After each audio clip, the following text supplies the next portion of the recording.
शादी के 7 साल बीतने के बाद भी पति पत्नी में काफ़ी झगड़े होते रहते थे। झगड़ों की वजह तो अलग अलग होती थी, लेकिन उनमें सबसे मुख्य वजह यह थी, पति और पत्नी के विचार कभी आपस में नहीं मिलते थे।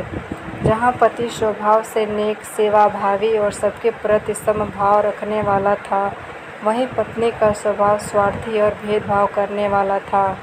पति पत्नी के स्वभाव और उसके व्यवहार से तंग आ गया था। वह हमेशा कोशिश करता रहता है कि पत्नी का आचरण और स्वभाव में किसी तरह बदलाव आए। पत्नी अपने ससुराल साइड के रिश्तेदारों के साथ कभी सीधे मुंह बात न करती। कई लोग उसके खराब व्यवहार के कारण नाराज हो जाते, लेकिन पत्नी उसकी भी परवाह नहीं करती।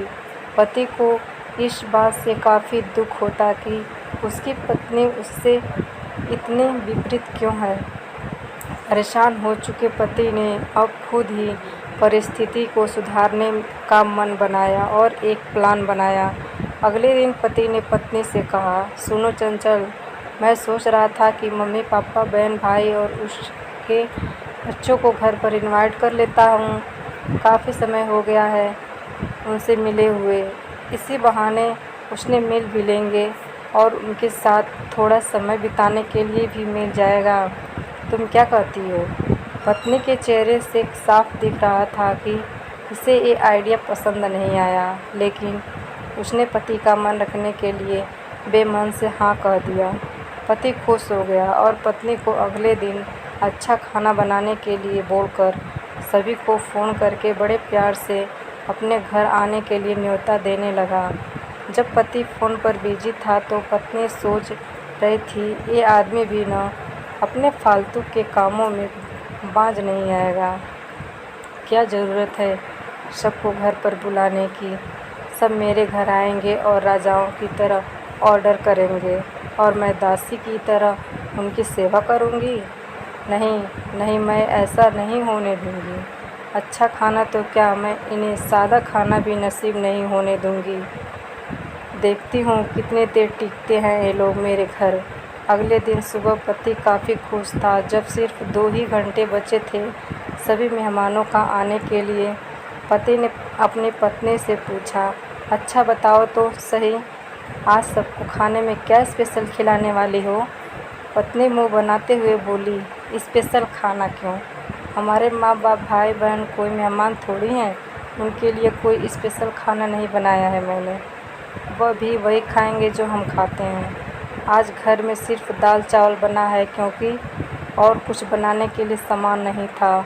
पत्नी की बात सुनकर पति गुस्सा हो गया और बोला, तुम कभी नहीं सुधरोगी। अगर घर में सामान नहीं था तो मुझे एक बार बता तो दिया होता, मैं बाज़ार से जाकर ले आता, लेकिन कुछ ढंग का तो खाना बना लेती। अब सिर्फ 1 घंटा बचा है और सभी आने वाले हैं, मैं क्या मुंह दिखाऊंगा उनको? तुम ही रहो यहाँ, मैं तो जा रहा हूँ, उनके जाने के बाद ही वापस आऊँगा।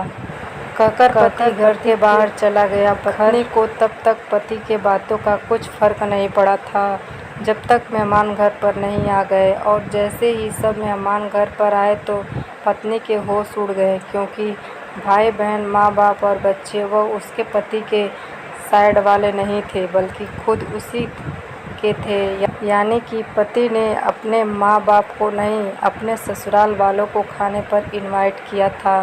पत्नी अब काफ़ी परेशान हो गई, क्योंकि अपने ससुराल वालों को परेशान करने के लिए ना सिर्फ उसने सादा खाना बनाया था, बल्कि खाने में ज़्यादा नमक और मिर्च भी डाल दिया था। अपने मायके वालों को सामने देखकर पत्नी हाथ मलने लगी। थोड़ा सोचने के बाद पत्नी ने अपने पति को फ़ोन मिलाया और कहा, तुमने मुझे पहले क्यों नहीं बताया कि मेरे मम्मी पापा और भाई बहन आने वाले हैं? तुम पहले बता देते तो मैं अच्छा खाना उनके लिए बनाती।